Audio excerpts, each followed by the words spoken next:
Hello வணக்கம், இது உங்கள் சிவி ஸோன் சோலர். எப்படி இருக்கீங்க? இப்போ பார்த்தீங்கன்னா டிக்கெட்டு ஃபினாலே டாஸ்க் 6 இவ்வளோ ஒரு மட்டமான ஒரு டாஸ்க் நம்ம பார்த்துருக்கே மாட்டோம். பிக் பாஸில் செம்ம டென்ஷனாக இருப்பார்.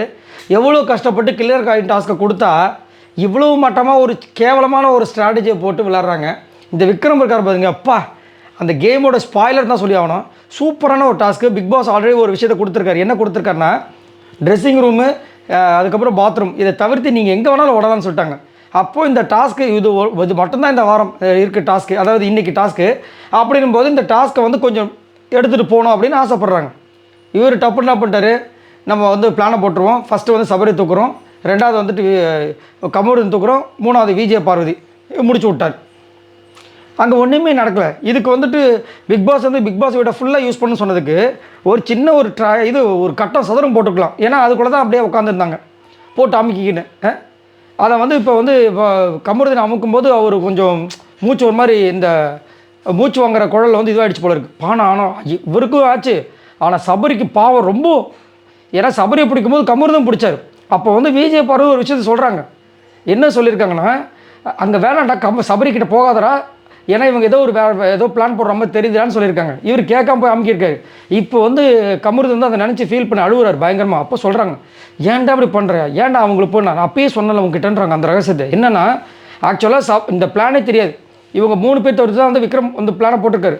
இது வந்து அவங்களுக்கு தெரிய வர்றது ஒன்றும் புரியல. என்ன பண்ண போகிறானுங்கன்னு தெரியலேன்னு அதை தான் சொல்லிட்டு வந்தாங்க கமருதீன் கிட்ட. ஏதோ பிளானை போடுறானுங்க, பார்த்து நடக்கணும் அப்படின்ட்டு. அப்புறமா பார்த்தா போட்டு அமுக்கிறது எல்லோரும் சேர்ந்து ஒருத்தரை. அப்போ அந்த கேம் எப்படி எல்லோரும் ஓடி போய் டக்குன்னு அதை போய் மாற்றி மாற்றி பண்ணால் தான் அந்த ஒரு கேமு. இங்கே வந்து இந்த பாயிண்ட்ஸ் அடிப்படையில் விளாட்றாங்க. சரி, அதுவும் ஒன்றும் இல்லாமல் அப்பயும் வந்து கமருதீன் கிட்ட சொல்லியிருக்காங்க பொழுது, சபரியை வந்து இது பண்ண வேண்டாம், விட்டுரு அப்படின்னு. இவர் கேட்கல. இப்போ வந்துட்டு நம்ம அந்த குரூப்போடு சேர்ந்து பண்ணோன்னா அடுத்தது அந்த குரூப் சேர்ந்து நம்மளை தாக்கும், ஏன் உனக்கு தோணுதான்னு கேட்குறாங்க. Simple logic. நல்லா ஆனால் செம்மையாக வந்து இது பண்ணாங்க. அவனுக்கு காண்டாயிட்டாங்க. இதை முதலே சொல்லியிருக்காங்க பாருங்கள் கமருதீன் கிட்ட. கமருதீன் அதை கேட்டிருக்கலாமா? கேட்டிருந்தாருன்னா அவர் ஓரளவுக்கு நிலைச்சி நின்றுருப்பாப்புல.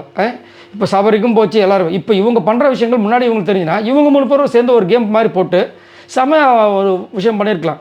இதில் என்ன ஆகிடுச்சுன்னா, மிஸ்கம்யூனிகேஷன் வேறு.